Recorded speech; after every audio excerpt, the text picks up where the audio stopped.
Hi friends, welcome to Rena வீட்டு சமையல். ரெனா வீட்டு சமையலில் காளான் பச்சை பட்டாணி கிரேவி தான் பார்க்க போகிறோம். சுட சுட சாதம், இட்லி, தோசை எல்லாத்துக்குமே ரொம்ப சூப்பராக இருக்கும்.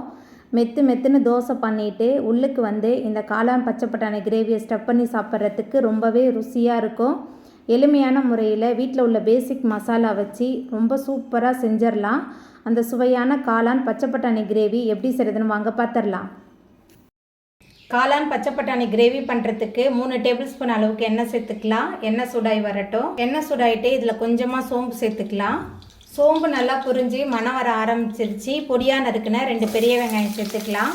வெங்காயத்தை சேர்த்துட்டு நல்லா கலந்து விட்டு வதக்கி விட்டுடலாம். நான் பொடியாக நறுக்குன பெரிய வெங்காயம் தான் சேர்த்துருக்கேன். உங்கள்கிட்ட சின்ன வெங்காயம் இருந்தால் நீங்கள் சின்ன வெங்காயம் சேர்த்துக்கோங்க. 2 வெங்காயமே இந்த கிரேவிக்கு ரொம்ப சுவையாக இருக்கும். நல்லா கலந்து விட்டு வதக்கிடலாம். பெரிய வெங்காயம் நல்லா வதங்கி வந்துருச்சு. மிக்சியில் சேர்த்து அரைச்சி வச்சுருக்கிற ஒரு தக்காளி பழத்தோட விழுது சேர்த்துக்கலாம். கூடவே 2 டேபிள் ஸ்பூன் அளவுக்கு இஞ்சி பூண்டு விழுது சேர்த்துக்கலாம். சேர்த்துட்டு நல்லா கலந்து விட்டு வதக்கி விட்டுறலாம். இந்த மாதிரி தக்காளியை நம்ம அரைச்சி சேர்க்கும்போது கிரேவி நமக்கு நல்லா திக்காக கிடைக்கும். குழந்தைங்களும் சாப்பாட்டில் தக்காளியை ஒதுக்க மாட்டாங்க. நல்லா கலந்து விட்டு வதக்கிடலாம்.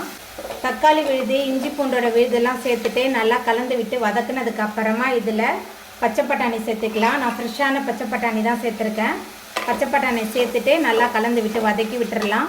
உங்கள்கிட்ட காஞ்ச பட்டாணி இருந்ததுன்னா நீங்கள் முதல் நாள் இரவே ஊற வச்சு வேக வச்சு அதுக்கப்புறம் சேர்த்துக்கோங்க. பச்சை பட்டாணி சேர்த்துட்டு நல்லா கலந்து விட்டு வதக்குனதுக்கு அப்புறமா இதில் மசாலா தூள்லாம் சேர்த்துக்கலாம். குழம்பு மிளகாய் தூள் 3 டேபிள் ஸ்பூன் சேர்க்குறேன். எல்லாமே உங்கள் காரத்துக்கு தகுந்த மாதிரி சேர்த்துக்கோங்க. கரம் மசாலா 2 டேபிள் ஸ்பூன், கூடவே மஞ்சத்தூள் 1/2 ஸ்பூன் அளவுக்கு சேர்த்துக்கலாம். சேர்த்துட்டு நல்லா கலந்து விட்டு வதக்கி விட்டுடலாம். நம்ம சேர்த்த மசாலா, பச்சை பட்டாணி எல்லாமே சேர்ந்து நல்லா கலந்து வதங்கணும். நல்லா கலந்து விட்டு வதக்கிடலாம். நம்ம சேர்த்த பச்சை பட்டாணி மசாலாலாம் நல்லா கலந்து வதங்கினதுக்கு அப்புறமா இதில் தேவையான அளவுக்கு கல்லுப்பு சேர்த்துக்கலாம். கல்லுப்பு சேர்த்துட்டு நல்லா கலந்து விட்டு வதக்கிடலாம். கல்லுப்பு சேர்த்துட்டு நல்லா கலந்து விட்டு வதக்குனதுக்கு அப்புறமா இதில் நம்ம சுத்தம் பண்ணி வச்சுருக்கிற காளான் சேர்த்துக்கலாம். இன்றைக்கி நான் பட்டன் காளான் தான் எடுத்திருக்கேன். உங்கள்கிட்ட சிப்பி காளான் இருந்தால் நீங்கள் சிப்பி காளான் கூட இதில் சேர்த்துக்கலாம். எல்லாத்தையும் சேர்த்துட்டு நல்லா கலந்து விட்டு வதக்கிடலாம். காளான் சேர்த்துட்டு நல்லா கலந்து விட்டு வதக்குனதுக்கு அப்புறமா இதில் தண்ணி சேர்த்துக்கலாம். காளானே தண்ணி விடும், அதனால் குறைவான தண்ணி தான் சேர்த்துருக்கேன். தண்ணி சேர்த்துட்டு நல்லா கலந்து விட்டுடலாம். தண்ணி சேர்த்துட்டு நல்லா கலந்ததுக்கு அப்புறமா ஒரு மூடி போட்டு வச்சிடலாம். எல்லாமே சேர்ந்து நல்லா கொதித்து எண்ணெயெலாம் நல்லா பிரிஞ்சு வரட்டும். காளான் பச்சை பட்டாணி கிரேவி நல்லா கொதிக்க ஆரம்பிச்சிருச்சு. நம்ம சேர்த்த காளான் பச்சை பட்டாணி ரெண்டுமே சேர்ந்து நல்லா வெந்து வந்துருச்சு. நல்லா சுட சுட சாதம், சப்பாத்தி, இட்லி, தோசை எல்லாத்துக்குமே ரொம்ப சூப்பராக இருக்கும்.